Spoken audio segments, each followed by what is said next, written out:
Good evening, everybody. This is Ahmedbel from Irafsan. I'm standing on a school here, and it is the weather looks evening, but this is not evening. This is afternoon.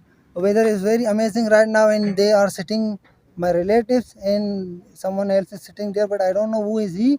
And as you can see behind me, there are many mountains, and labor are sitting, as I told you before. And this is a new school. It will be built a school, and that is a new one. That is new one, but I think there is no place to sit people.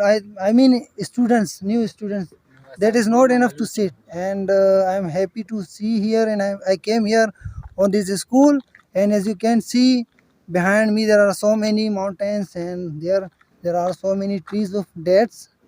This is very amazing. I wanted to come here and visit, and I am feeling amazing.